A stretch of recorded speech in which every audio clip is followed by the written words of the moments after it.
Le président Trump se rend en Chine cette semaine, mais si vous voulez comprendre ce qui se passe réellement, vous devez prêter une attention très particulière à ce que vient de dire le président russe Poutine.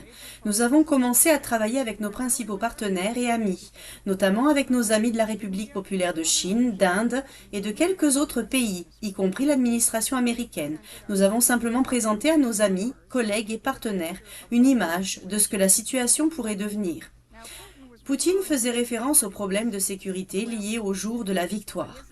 Mais sa liste des partenaires et amis de la Russie, la Chine, l'Inde et les États-Unis en dit long sur les raisons pour lesquelles l'Empire a dû convoquer un important conseil de guerre anti-Trump au Canada, chez McCartney, le week-end dernier, avec en tête d'affiche de hauts responsables de Soros et d'Obama.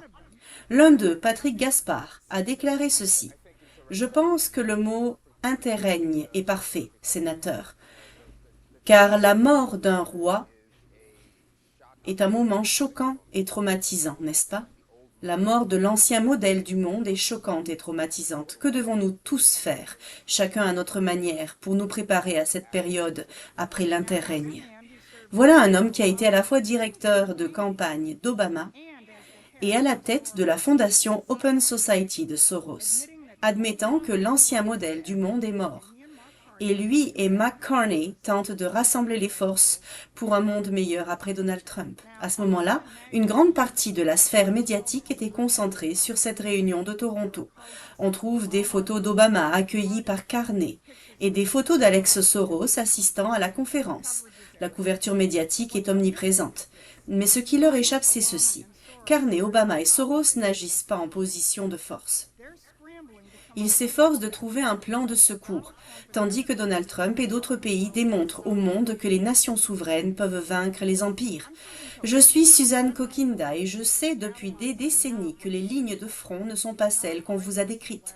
Il ne s'agit pas d'une opposition entre la droite et la gauche ou entre capitalistes et communistes, mais du prolongement du combat que nous avons entamé il y a 250 ans. C'est pourquoi Promethean Action a été en mesure d'identifier mieux que quiconque ce que fait le président Trump et pourquoi vous devriez cliquer sur les boutons j'aime, partager et s'abonner.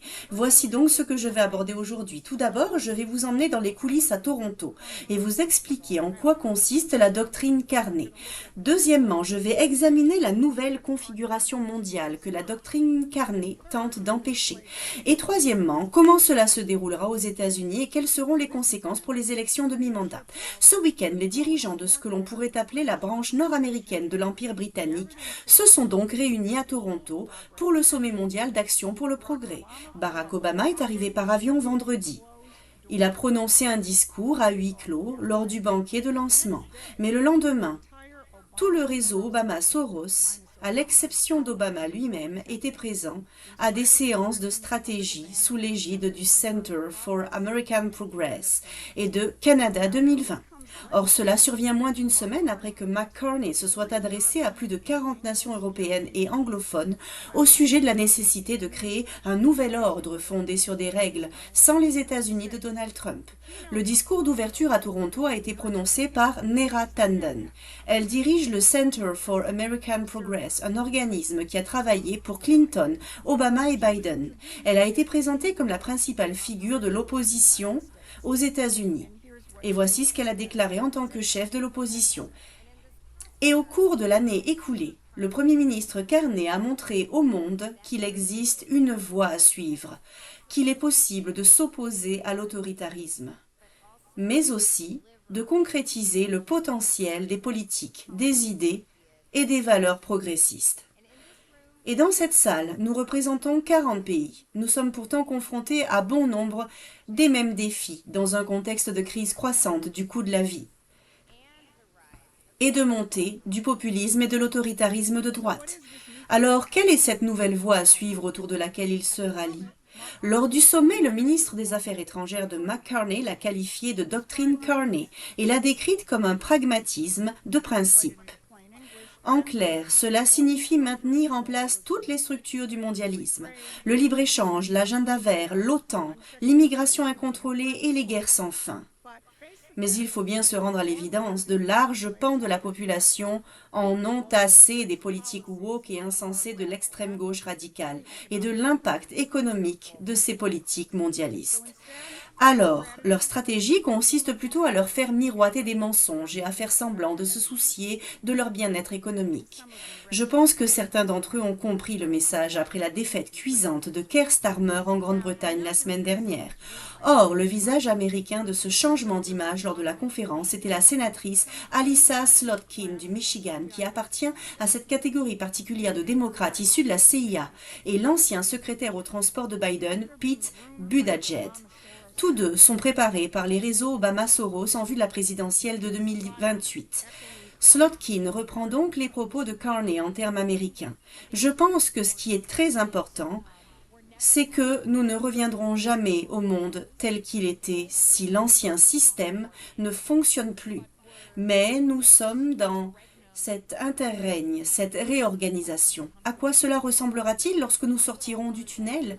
Et j'ajouterai que ce qui est fondamentalement important pour moi, c'est que même si beaucoup d'entre nous, moi y compris, avons été formés aux idéaux sur lesquels nous devons répondre aux attentes de notre public, nos politiques étrangères doivent servir le bien-être économique de nos pays.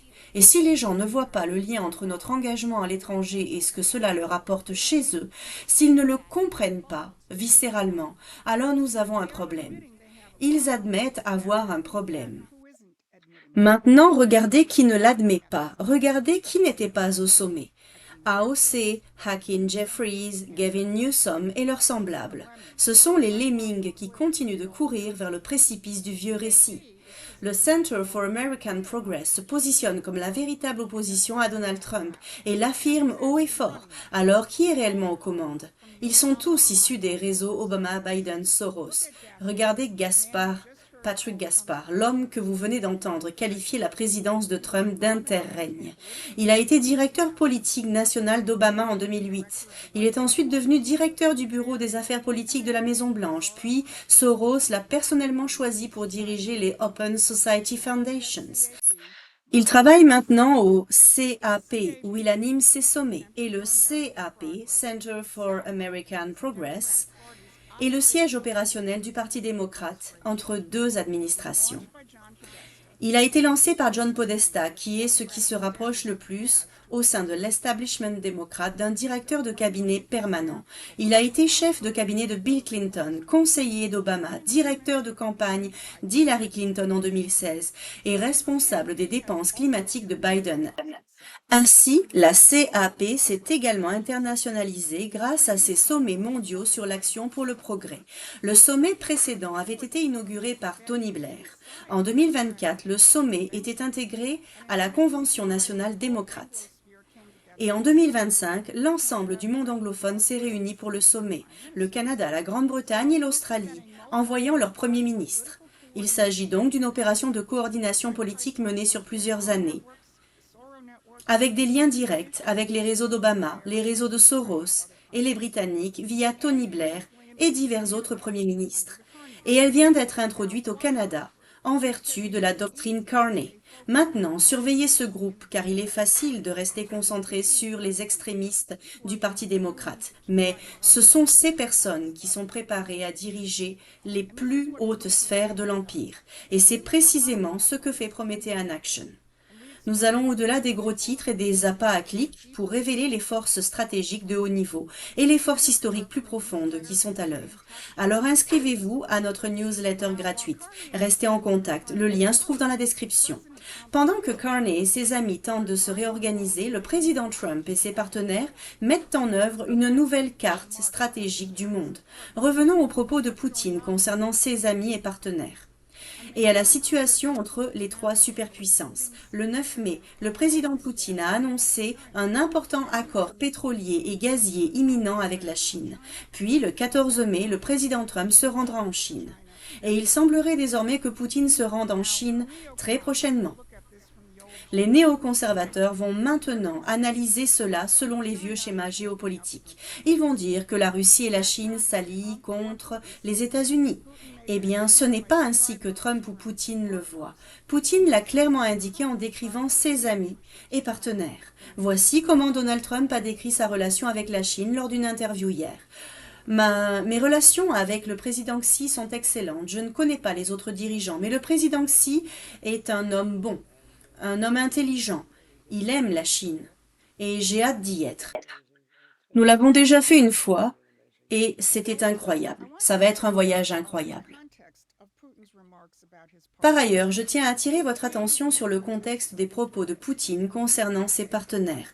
Leur venue s'inscrivait dans le contexte du jour de la victoire. Le jour de la victoire marque le 81e anniversaire de la fin de la Seconde Guerre mondiale. C'est la dernière fois que les États-Unis, la Russie et la Chine se sont alliés contre le fascisme. Et pour la Russie, cette commémoration est toujours massive et profondément émouvante, car 26 millions de Russes sont morts pendant cette guerre. Mais en ce 21e siècle, les présidents américains ont ignoré le jour de la victoire jusqu'à Donald Trump. Apparemment, célébrer notre alliance commune avec la Russie et la Chine contre le fascisme ne correspondait pas au récit d'après-guerre établi par Winston Churchill lorsqu'il a prononcé son discours sur le rideau de fer en 1946. Mais Donald Trump a rompu avec ce récit d'après-guerre et il a publié sa première proclamation de jour de la victoire en 2025. Puis, il l'a refait la semaine dernière. Il se rend maintenant en Chine pour discuter avec Xi, aplanir les différends commerciaux et approfondir les relations. Il n'est pas étonnant que les réseaux Obama-Soros cherchent désespérément à se réinventer. Donald Trump est en train de démanteler l'architecture géopolitique de l'après-guerre qui a maintenu les États-Unis dans un conflit permanent avec la Russie et la Chine et qui a également plongé le Moyen-Orient dans un chaos perpétuel. Revenons maintenant à Toronto et examinons la situation du point de vue américain. Vous souvenez-vous comment Patrick Gaspard et d'autres ont décrit la présidence de Trump comme un interrègne, une période transitoire avant le retour de l'ancien ordre. Leur souhait le plus cher est de pouvoir le déloger ou l'affaiblir considérablement grâce à une victoire démocrate aux élections de mi-mandat. Mais comme Barbara l'a expliqué mercredi, ces espoirs ont subi plusieurs revers importants la semaine dernière. La Cour suprême des États-Unis et la Cour suprême de Virginie ayant rendu des décisions sur le redécoupage électoral qui rendent la tâche beaucoup plus difficile aux démocrates lors des élections de mi-mandat. Voici un titre du New York Times qui résume bien l'état d'esprit actuel. Une conversation privée révèle le désespoir des démocrates face au rejet de la carte électorale. Le réseau Obama-Soros sait donc désormais qu'il doit travailler encore plus dur, ce qui implique de tenter d'une manière ou d'une autre de reconquérir la classe ouvrière. Écoutez comment Neera Tanden de CAP l'a présenté à Toronto. J'espère que dans vos pays, les gens verront ce qui se passe aux États-Unis et reconnaîtront à nouveau que ce championnat, cette idée que l'extrême droite défend la classe ouvrière, est en réalité un échec. Un échec, c'est ce qu'ils veulent vous faire croire. Ils veulent vous empêcher de voir ce que Trump fait réellement pour la classe ouvrière, que sa politique tarifaire, sa lutte contre les monopoles et son système de crédit pour l'industrie sont en train de créer une véritable révolution économique. Ils ont besoin que les gens restent dans un monde de perdants et de victimes, plutôt que de voir les profonds changements qui s'opèrent actuellement dans notre économie et leurs conséquences pour l'avenir. C'est précisément là qu'intervient Promethean Action. Notre rôle est de mettre en lumière l'ampleur de cette révolution économique et de faire la part des choses. C'est exactement ce que nous avons fait avec notre nouvelle brochure que vous pouvez obtenir en vous rendant sur le site web de Promethean Action et en cliquant sur la bannière en haut de la page. Nous vous démontrons que cette administration a remis en cause le système impérial en faisant revivre le système économique américain. Et nous vous montrons l'impact que cela a déjà en termes de production, d'indépendance énergétique et de croissance réelle et durable. Alors, allez sur le site web de Promethean Action et consultez cette brochure. Voici votre résumé du lundi, merci. Et pour ceux qui souhaitent soutenir ma chaîne La Décrypteuse Libre, merci de liker, de partager, voire de commenter mes publications. Cela me donnera une plus grande visibilité. À très bientôt pour de nouvelles aventures.